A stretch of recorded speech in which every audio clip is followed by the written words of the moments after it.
नमस्कार। स्वागत है आप सबों का जीवन दर्शन में। मैं प्रकाश लाल आप सबों का हार्दिक अभिनंदन करता हूं।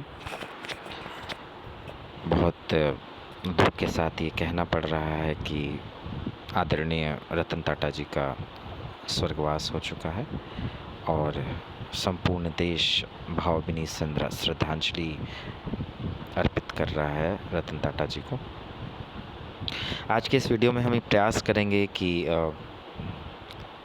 रतन टाटा, टाटा एम्पायर और टाटा ग्रुप किस तरह से भारत में पिछले 100 से भी ज़्यादा वर्षों से काम कर रहा है और क्या क्या सहयोग रतन टाटा जी के द्वारा भारतीय अर्थव्यवस्था को मिला। और न केवल रतन टाटा जी अपितु टाटा साम्राज्य में जितने भी लीडर्स हुए हैं उनके बारे में हम थोड़ी सी जानकारी लेंगे। ये वीडियो सीरीज़ जो मैं बना रहा हूँ इसमें मेरा प्रयास है कि विकिपीडिया के माध्यम से आपको जो भी कंटेंट है आप तक उपलब्ध कराऊँ। जानकारियाँ हमारे आसपास पहले से ही उपलब्ध हैं और इंटरनेट की सुविधा से हमें आज ये अवसर प्राप्त हुआ है हम सभी को कि जाकर हम जानकारियाँ देख सकें। तो चलिए जल्दी से प्रारंभ करते हैं इस वीडियो का। हो सकता है ये वीडियो शायद काफ़ी लंबा हो। मैं प्रयास करूंगा कि बहुत मुख्य डिटेल्स जो भी है वो मैं आपको विकिपीडिया से ही दूं और विकिपीडिया के अंदर से ही होते हुए जो भी लिंक्स हैं उसकी सहायता से हम प्रयास करेंगे कि जानकारी उपलब्ध कराई जाए। रतन टाटा, जैसा कि आप स्क्रीन पर देख सकते हैं, इनका जन्म रतन नवल टाटा के नाम से हुआ है और सन 1937 28 दिसंबर को बॉम्बे प्रोविंस जो कि ब्रिटिश राज में था यहाँ इनका जन्म हुआ और इनकी मृत्यु 9 अक्टूबर को ही मुंबई महाराष्ट्र में हुई। कॉर्नेल यूनिवर्सिटी से इन्होंने BArch यानी कि बैचलर्स इन आर्किटेक्चर की शिक्षा प्राप्त की। इंडस्ट्रियलिस्ट, एक उद्योगपति थे ये। टाटा सन के चेयरमैन अभी तक ये रहे हैं। 1991 में जब JRD ने अपनी कुर्सी इनको सौंपी वहाँ से लेके 2012 तक और फिर 2012 में इन्होंने ये कुर्सी साइरस मिस्त्री को दी जो उनके सक्सेसर हुए और किसी कारणवश उसके बाद कुछ घटनाएं हुई जिसके बाद वापस से 2016 में इन्हें चेयरपर्सन बनना पड़ा और ये 17 तक चेयरपर्सन रहे।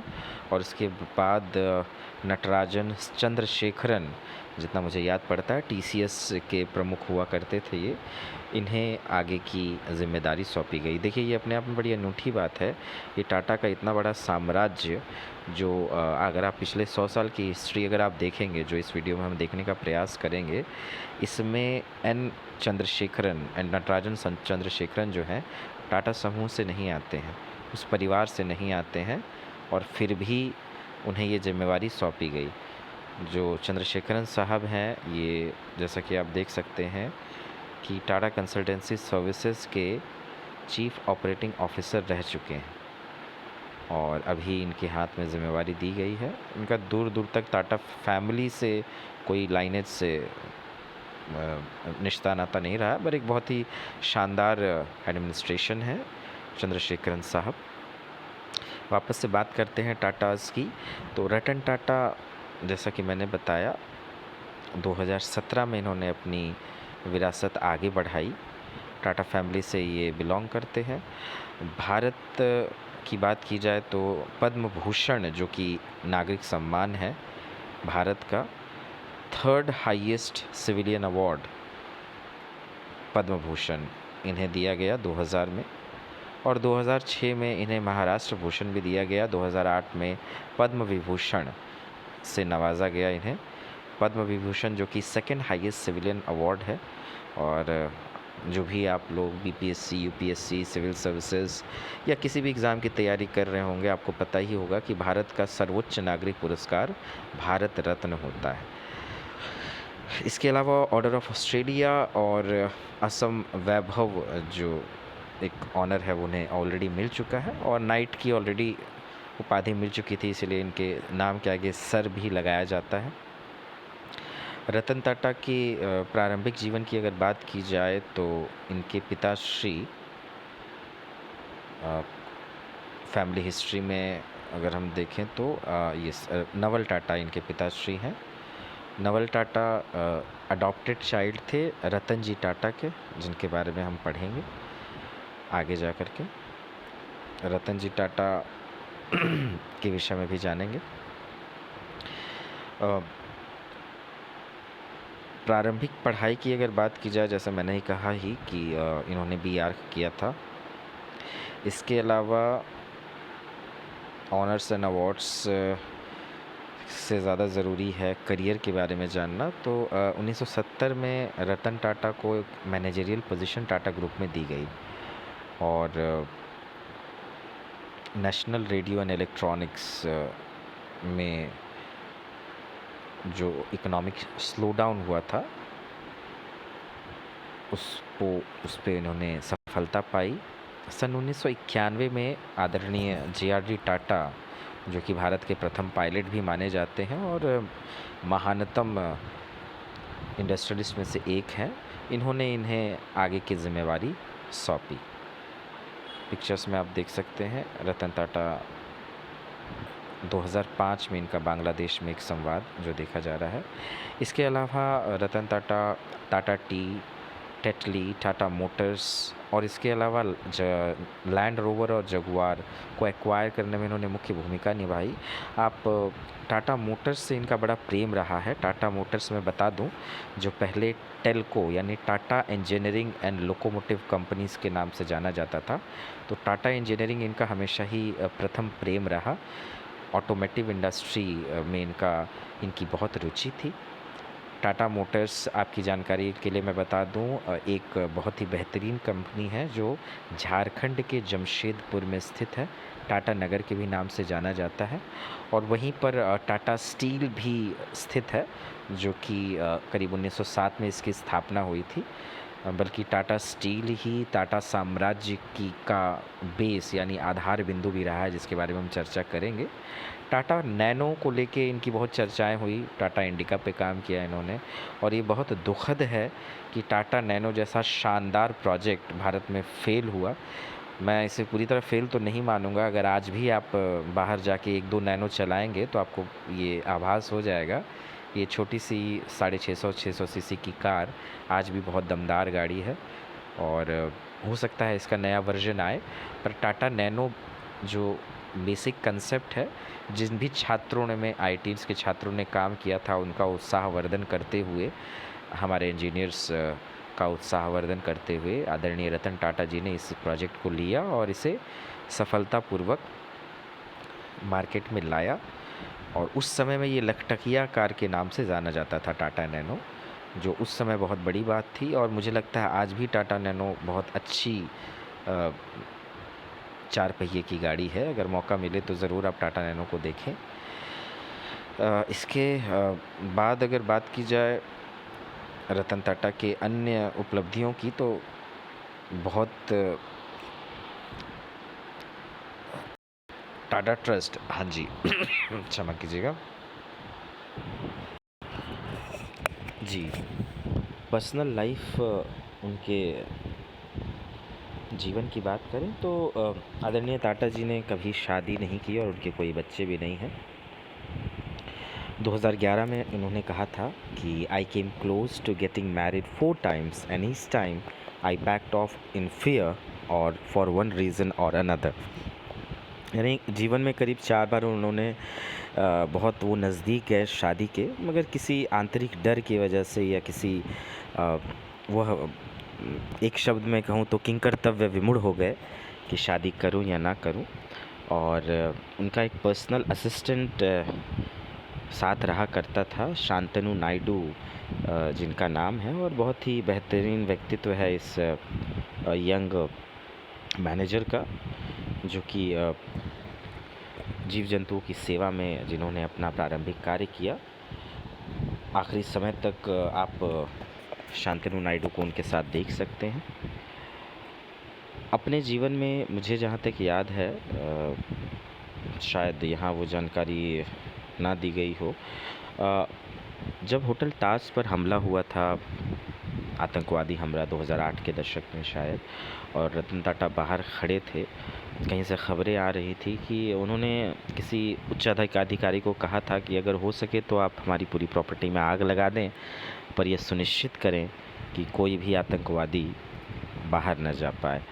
और उसके इस दुखद घटना के बाद उन्होंने न केवल टाटा के उस शानदार 5 स्टार होटल को दोबारा बनवाया, जितने भी टाटा के एम्प्लॉय वहाँ शहीद हुए या जितने भी हम कस्टमर्स आए हुए थे, यानी कि जितने भी गेस्ट थे, उन सभी को मरणोपरांत जो भी सहायता उपलब्ध कराई जा सकती है उनके परिवारों को, वो उन्होंने उपलब्ध करवाई। और अपने पूर्वजों की ही भांति उन्होंने अपना सारा जीवन न केवल देश के विकास में परंतु अपितु मानव सेवा में, मानव कल्याण में, समाज सेवा में उन्होंने काफ़ी काम किया। और जितनी बड़ी बड़ी कंपनियों की आमदनी नहीं होती शायद उसका कई 100 गुना उन्होंने दान में दिया, जो उनके पूर्वजों की ही उपलब्धि में चार चांद लगाता है, जो कि जनरली जितने भी टाटाज हुए हैं अभी तक सबों ने समाज कल्याण का बहुत बेहतरीन कार्य किया है। तो जो भी जानकारी यहाँ उपलब्ध थी बहुत कम शब्दों में मैंने बनाने की कोशिश की, ऐसे जितना भी कहा जाए कम है। मैं जल्दी से टाटा फैमिली के जो अन्य मेंबर्स हैं उनके बारे में बताता हूँ। अगर बात की जाए रतन टाटा की, तो रतन टाटा प्रीडिसेसर उनके जो रतन टाटा के थे वो थे JRD टाटा, जिनका पूरा नाम है जहांगीर रतन जी दादा भाई टाटा, जिनका जन्म 29 जुलाई 1904 को हुआ। रतन टाटा की सबसे ख़ास बात JRD टाटा, क्षमा करें, JRD की सबसे बड़ी ख़ास बात मुझे जो लगती है, याद आती है, वो ये कि वे भारत के पहले प्रथम ऑफिशियल लाइसेंस लेने वाले पायलट थे। तो ये न केवल इंडस्ट्रियलिस्ट थे, बहुत बेहतरीन पायलट थे। और आज टाटा का जो ये साम्राज्य पुष्पित और पल्लवित हुआ है उसमें इनका बहुत बड़ा योगदान है। टाटा कंसल्टेंसी सर्विसेज का निर्माण इन्होंने किया, founder of Tata consultancy services. Tata Motors, जो उस समय तत्कालीन Tata engineering and locomotive company के नाम से जाना जाता है, इसके फाउंडर भी JRD थे। Titan industries, Voltas, air India, even Bharat में वायुयान की जो उपलब्धियां हैं उसमें JRD का सबसे बड़ा योगदान है। और पद्म विभूषण के साथ साथ 1992 में भारत रत्न से भी ये सम्मानित हुए आदरणीय JRD टाटा जी। और JRD टाटा के पेरेंट रतन दादा भाई टाटा थे। प्रीडिसेसर की बात अगर की जाए तो देखते हैं इनके पेरेंट्स के बारे में। रतन दादा भाई टाटा का जन्म हुआ है 1856 में। 1856 के समय की बात की जाए, इनसे भी सीनियर जमशेद जी टाटा हैं, जो कि उनका पूरा नाम है जमशेद जी नौसेरवान जी टाटा। जो भी ये वीडियो झारखंड से या बिहार से देख रहे होंगे हमारे जो भी मित्र, उन्हें इनके बारे में पता ही होगा। जमशेदपुर इन्हीं के नाम पर बसाया गया है। और जो टाटा ग्रुप के फाउंडर हैं वो जमशेद जी नौसेरवान जी टाटा ही हैं, जो आप स्क्रीन पर देख सकते हैं। और दुनिया की सबसे बड़ी इंडस्ट्री खड़ी करने वाले जमशेद जी नौसेरवान जी टाटा का जन्म 3 मार्च 1839 को बम्बई में हुआ था। 3 मार्च को फाउंडर्स डे जमशेदपुर में मनाया जाता है। अगर आप भारत के जिस भी हिस्से से ये वीडियो देख रहे हैं, अगर आपको मौका मिले तो आप जमशेदपुर जाएं। और 3 मार्च को अगर आप जमशेदपुर पहुंच पाए या आपका आपको सफलता मिले, तो आप देखिएगा कि बहुत ही सुंदर तरीके से दुल्हन की तरह सजाया जाता है जमशेदपुर को। 3 मार्च को जमशेद जी नौसेरवान जी टाटा जन्म दिवस के अवसर पर फाउंडर्स डे मनाया जाता है। अल्मा मैटर ऑक्यूपेशन बिल्कुल इंडस्ट्रियलिस्ट ये भी थे। और इनके 2 पुत्र दोराब जी और रतन जी। टाटा फैमिली के जितने भी मेंबर्स हैं, अगर उनकी धार्मिक अवधारणा की बात की जाए तो ज़ोरोस्ट्रियन पारसी फैमिली से ये बिलोंग करते हैं। पारसी एक माइनॉरिटी क्लास है जो कि माइनॉरिटीज़ में भी माइनॉरिटीज़ है। ज़ोरास्ट्रियन बेसिकली थोड़ी जानकारी इसके लिए दें, इनको ज़ोरास्ट्रियंस पर्शिया के निवासी होते हैं। चूँकि पर्शिया का पुराना नाम फ़ारस भी था, कई लोग उसे पारस भी कहते हैं, और उसी से ये नाम पारसी आया है, जिसको पर्शियन कहा जाता है। ये एक ईरानियन रिलीजन है, और इसमें जो ईरानियन प्रॉफिट हैं उनका नाम ज़राथुस्त्रा है। क्षमा करें अगर मैं ज़ोरास्ट्रस उन्हीं को कहा जाता है, और प्रोनंसिएशन के लिए मैं क्षमा चाहता हूँ। अवेस्ता इनकी रिलीजियस बुक है, और ज़ोरास्ट्रियंस एक्सॉल्ट एंड अनक्रिएटेड एंड जो डाइटी यानी कि ईश्वर परमेश्वर की बात की जाए तो अहूरा माजदा इनके परमेश्वर हैं, जिनकी ये उपासना करते हैं, और अलग अलग तरीक़ों से इनकी उपासना पद्धति होती है। ये फायर टेम्पल आप देख रहे हैं ईरानियों का, जिस तरह हमारे यहाँ मंदिर, मस्जिद, गुरुद्वारा, गिरजाघर होते हैं, वैसे ही पारसी धर्म में फायर टेम्पल हुआ करते थे, आज भी होंगे ज़रूर। नंबर ऑफ़ फॉलोअर्स आप देख सकते हैं, इकाई दाहीं सैकड़ा हज़ार 10,000 लाख, करीब 2 लाख ही इसके फॉलोअर्स हैं, यानी विश्व के सबसे माइनॉरिटी क्लास में ये आते हैं। और अखमेनियड एम्पायर से नाता ज़ोरास्ट्रियंस का है। अखमेनियन एम्पायर के बारे में हम हिस्ट्री के लेसन्स में डिटेल में जाकर पढ़ेंगे। वापस आते हैं आदरणीय जमशेद जी के जीवन पर। जमशेद जी टाटा का प्रारंभिक जीवन जाहिर है कि बहुत उथल पुथल भरा रहा होगा, पर अगर बात की जाए उनके व्यापार क्षेत्र की, तो वो अपने पिता की कंपनी में 29 वर्ष की आयु तक काम किया करते थे, और उन्होंने एक ट्रेडिंग कंपनी 1868 में बनाई करीब 21,000 रुपये पे, जो कि उस आज के समय में अगर आप कह सकें तो US डॉलर 52 US डॉलर के बराबर होगी। एक मिल, कॉटन की मिल की स्थापना उन्होंने की, और आगे जा कर के इन्होंने अपना जो मुख्य व्यापार है, जो कि जिसकी स्थापना उन्होंने की, उसका नाम है टाटा स्टील। टिस्को के नाम से बहुत फेमस एक कंपनी है जमशेदपुर में, जिसका पूरा नाम Tata iron and steel company limited है। अगर भूगोल में भी आपने चैप्टर्स में ज़रूर पढ़ा होगा कि टिस्को की स्थापना कैसे हुई और क्या भौगोलिक कारण थे कि टिस्को को जमशेदपुर में ही स्थापित किया गया। बड़ा ही अच्छा प्रश्न है, जनरली 10th के बच्चों को ये प्रश्न पूछा जाता है। मुझे याद है मैंने भी अपने मैट्रिक में इसका आंसर दिया था, 5 मार्क्स का क्वेश्चन था। बात की जाए फिलैंथ्रोपी वर्क की, तो Jamshed ji donated generously mainly for education and health care.